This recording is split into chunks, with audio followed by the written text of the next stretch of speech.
Boker Tov, good morning everyone. Rechavia Nachlaot. It's wonderful to be able to learn together Chasidut, especially this new Maamar, this new Chasidic discourse and subject of the VeYadaata from 1897 from the Rebbe Rashab, the fifth Chabad Rebbe.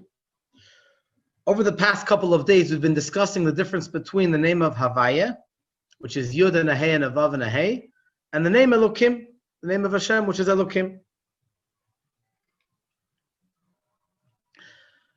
So we said that Havaya represents revelation, and Elokim represents constraint. Two opposite characteristics. Then yesterday we discussed the subject of the kelim, of the vessels. On one hand, we say that it's constraint. It contains within itself the light, whatever is inside the vessel. And then we say, on the other hand, that it gives off light. So which one is real? Is it constraint or is it revelation? And so the explanation that we talked about yesterday from the Rebbe Rashab is that they're both true. On one hand, it contains the light and it condenses the light in order that it should be able to be withheld in the new keli, in the new vessel, which is in a lower level. Through containing and through condensing the light, you're able to bring forth a new light, which is much less because it's been condensed. So it's a lower level of revelation than what light has been before it's been condensed by the keli, by the revelation. So let's continue towards the bottom of page Mem Vav if you have the text inside. If not, it's okay, just listen by heart and hopefully you'll be able to follow. The Nimtza Muvan, so it's understood, the Shneim Emet, they're both true. Shehema limim al etzem ha'or, they cover the kelim, the vessels conceal over the essence of the light, the more refined level of light. And then we have umegalim et chitzoniyut ha'or, and then they reveal the external part of the light. The haba ha'talya, each one is dependent on the other. Through the fact that they conceal over the essence, that gives the ability to be able to reveal the quote-unquote external part of the light. But if the kelim would not be successful in concealing over the essence, the higher, more refined level of light, then we would not be able to receive the lower level revelation. And the proof of this, that the vessels do not reveal the essence of the light, is me'otiot hadibur, from the letters of speech. We actually talked about this just about a month and a half ago when we learned the Igeret Teshuvah, one of the later chapters of the Tanya. And we talked over there about the differences between the letters of thought and the letters of speech. We talk about speech, you can understand that we're talking about letters. No difference which language we're talking about. Every word is made up of letters, whether we're talking English or we're talking Lashon HaKodesh, the holy language of Hebrew, or Yiddish, or whatever language it is. These are different ways, different formats of and combinations of letters. But it's clear that there are letters of speech. Then we have letters of thought. We think in a certain language. So if your mother tongue is English, you'll naturally think in English. If you went to a good ulpan, then you'll be able to translate the English into Hebrew or into another language. But when we think, we usually think in the language of our mother tongue. Now, while these words are being formed in your mind, they're not broken down into letters yet, or of course words. They're simply, quote unquote, one river of words, of information. That's the word I was looking for. One long beam of information. So that's just information. But when we bring it down into speech, Hashem gives us the ability to reveal that which was really thought about earlier. So what happens with a dibur, with these letters? So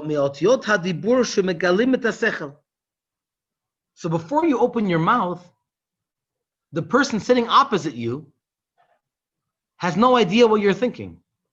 Or the people that are looking at the Zoom or Facebook Live have no idea what you're thinking. But once you open your mouth and you explain that which you thought, then people know what you were thinking. Now, do the words and letters that come out of your mouth, are they the entire beam of information that you had in your mind before it came out of your mouth? No. It's called the chitzoniyut, the quote-unquote external part of this huge river of information that was going on in your mind before it came into your speech. When the letters come down to the speech, it's coming down a level. It's not the exact same information that was in your mind that comes out of your mouth.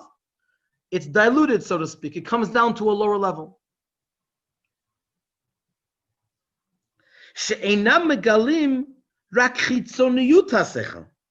These letters of speech only reveal the external part of the sechel, v'lo pnimiyuto, and not the innermost part. As we find by the supreme Beit Din, Sanhedrin, the Jewish court in the Beit HaMikdash, that if they didn't know a clear verdict, they would discuss back and forth in conversation the entire night. Mishum deminshi ta'amayu, because sometimes they would forget the reasons. Even though we had the two scribes sitting next to the Beit Din, that would write the entire time, those that say that the person is meritorious or that the person is liable. Just like today, lahavdil in secular courts, you always have people that are typing the entire time. Also in the Beit Din, someone that types up exactly what every person is saying. Pirush Rashi, the tavna delibai lo katvi inshi. The string of the heart you cannot write.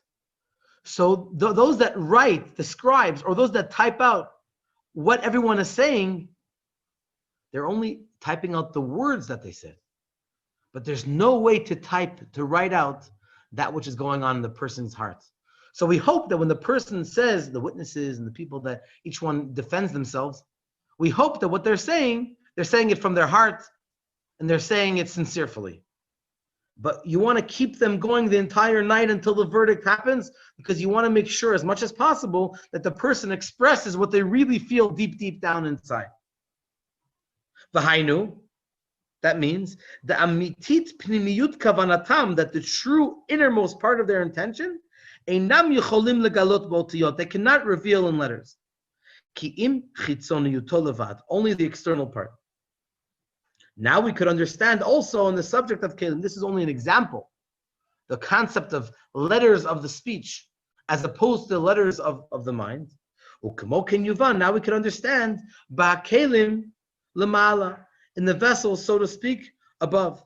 She'einam megalim rak hachitzoniyut, that they only reveal the external part of the light. Upnimiyut v'atzmiyut ha'or, and the innermost part, deep down, the essential, most refined part of the light, mit alem bahem, becomes hidden. So once again, we've strengthened this concept that the reason why Hashem created not only the light, but also the kelim, the vessels, to be able to receive the light, is in order that those that are below the light, in the lower level, in the lower world, should be able to receive a lower, more diluted, condensed level of revelation.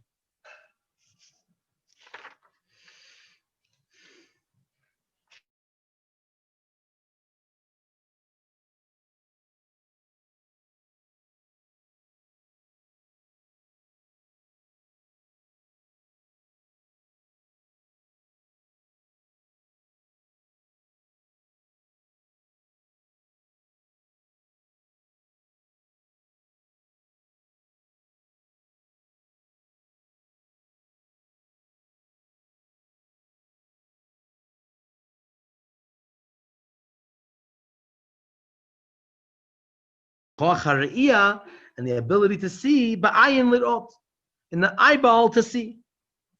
Harei yesh koach hasechel b'nefesh, kodem shemitlabesh b'moach, the koach hariyah, kodem shemitlabesh ba'ayin.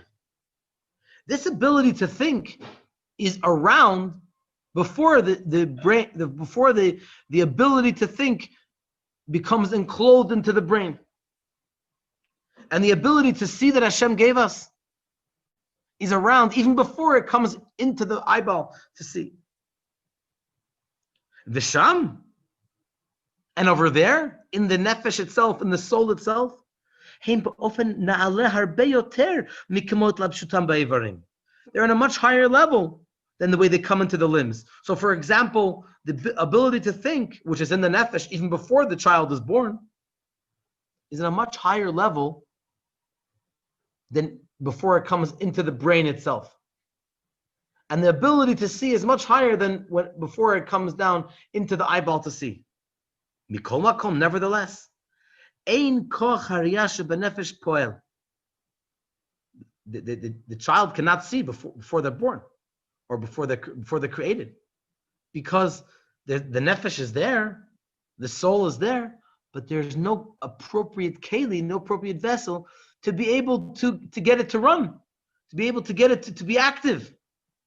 This ability to see. It's only hypothetical. It's there, but it's not there. It's around, but it's not active in the eyeball, because there is no eyeball yet to receive it. The child has not been born yet.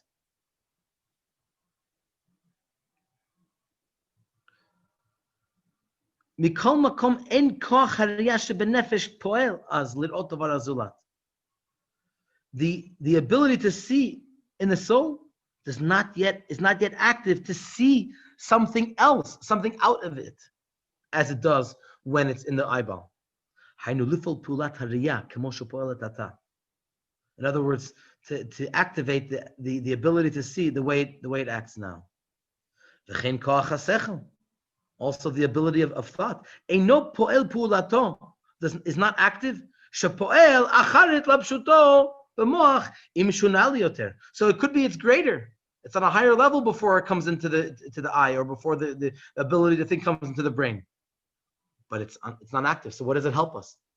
It almost doesn't help us that it's there. It's very nice. Thank you very much. But if you want to think, you need to have the thinking power inside the brain. If you want to see, you need to have the vision power inside the eyeball, and only then the person can see. This is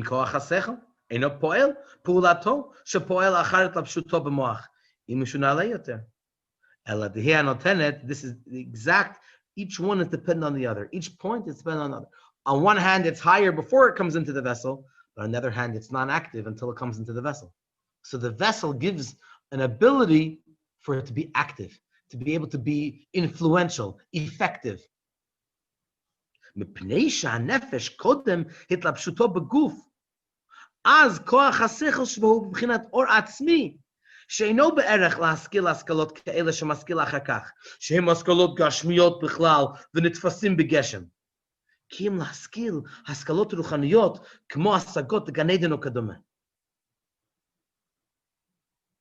the thinking power before it comes into the brain might be very high.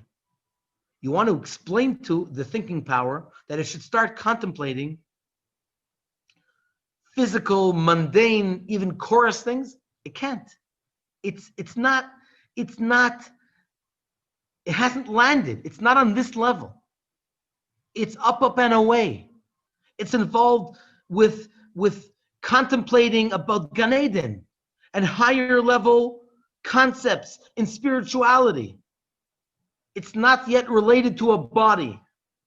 Only when it comes down into the brain, the physical brain, then it can start planning how to build a home, how to plant fruits and vegetation, how to do physical things, and unfortunately also how to do things which may be against Hashem.